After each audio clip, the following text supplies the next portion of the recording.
Hello, everyone. Welcome to Celsius 233, your go-to place for fiction book summaries. Today, we will immerse ourselves in Notes from Underground by Fyodor Dostoevsky. Notes from the Underground by Fyodor Dostoevsky was first published in 1864.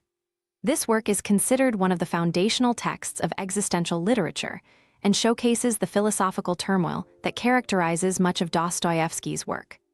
Written in the form of a monologue by a bitter and isolated narrator, it explores themes of free will, suffering, and human contradiction, encapsulating the psychological complexities of the human condition. Plot summary. In the dim, suffocating corners of a small room in St. Petersburg, a man, 40 years old, lies awake, tormented by his thoughts. He has long since retired from his petty government job and has withdrawn from the world, living in a self-imposed exile. He calls himself the Underground Man, a label that perfectly encapsulates his bitterness, isolation, and defiance against society. He is a man plagued by contradictions, acknowledging his spite and his insignificance, but reveling in his ability to think and reject the very norms others abide by. This man is intelligent, too intelligent for his own peace of mind. His consciousness is not just sharp, it is overdeveloped, leading him to perpetual paralysis of action. To be overly conscious is a disease, he insists. He loathes the rationalists, the men who believe that human behavior can be explained through reason and rules. For him, the ultimate assertion of his freedom lies in rejecting reason, in choosing the irrational, the destructive. He mocks the idea that twice 2 must equal 4. What if he prefers it to be 5? That, he says, would be his will, his way of asserting his humanity in a world that worships logic and progress.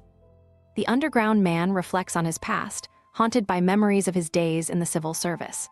He recalls his sadistic pleasure in mistreating petitioners who came to his office, particularly when he had the chance to make them uncomfortable or unhappy.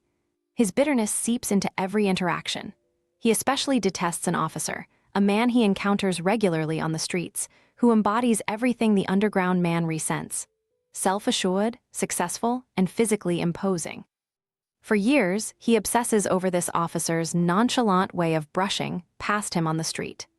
The thought consumes him, and he plots a confrontation, one in which he imagines asserting his dignity and forcing the officer to recognize him. He finally devises a plan. He will bump into the officer in the street, forcefully and deliberately, to prove that he is not invisible. But when the day comes, his courage falters. He rehearses his act of defiance repeatedly, but backs out each time. Finally, one day, they collide, and to the Underground Man's shame, the officer doesn't even acknowledge him. The moment, rather than vindicating him, leaves him feeling even more insignificant, reinforcing his perception that he is nothing, a mere shadow passing through life unnoticed. As time goes on, his desire for human interaction, however painful, drives him to reconnect with old acquaintances, Simonov and a few other former schoolmates. These men tolerate him at best, yet he invites himself to a dinner they are planning in honor of Zverkov, a boisterous, successful man he despises. Zverkov represents everything the Underground Man has always rejected: confidence, wealth, and the ease with which some people glide through life without a second thought. During the dinner, the Underground Man feels out of place and lashes out with biting remarks, trying to provoke the others, but they barely respond. Zverkov dismisses him, seeing him as nothing more than a pitiful nuisance. Drunk and humiliated, the Underground Man insists on following them to a brothel after the meal. Even though his friends try to brush him off, he persists, clinging to the hope that something meaningful will come from the night. But when they arrive at the brothel, his old acquaintances abandon him, leaving him alone and humiliated once again. It is in this brothel that he meets Lisa, a young prostitute. Lisa represents something the Underground Man hasn't encountered in a long time: innocence and vulnerability. Her presence makes him feel powerful for once, and in a rare moment of openness, he speaks to her about life's cruelty, about the degradation and hopelessness she will face if she remains in the brothel. He paints a bleak picture of her future, describing the horrors of becoming an object for men like Zverkov. He believes he is being honest with her, that he is saving her from false hope, but his words are laced with cruelty. Despite his harshness, Lisa listens. The underground man, in his own twisted way, seems to care for her, or at least wants her to see him as someone capable of care. He gives her his address before leaving, never expecting her to visit. Days later, however, Lisa does show up at his small, dingy apartment. Her arrival throws the underground man into a state of panic. He had never truly wanted her to come. His romanticized vision of himself as her savior quickly crumbles in the face of her real vulnerability. When she enters his home, he is not kind. Instead, he turns on her, lashing out viciously, trying to humiliate her as he does to everyone who gets close to him. He gives her money, shoving it into her hands as if to reduce her to the role of a mere prostitute, not the person she had hoped he saw.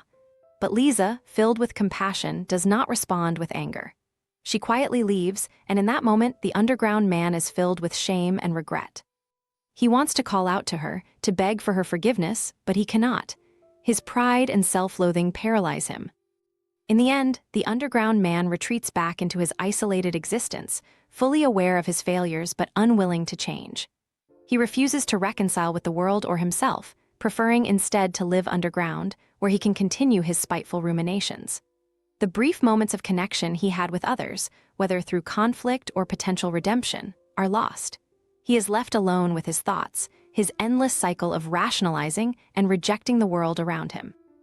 And thus he remains, forever buried in his underground, choosing suffering over salvation and isolation over connection. That's it for today, but if you're looking for more great reads, dive into other books by Fyodor Dostoevsky. Details are in the description or on Celsius 233. Remember, while our summaries capture the essence, they can never replace the full experience of reading the book. If this summary intrigued you, consider diving into the complete story, buy the book, and immerse yourself in Fyodor Dostoevsky's original work.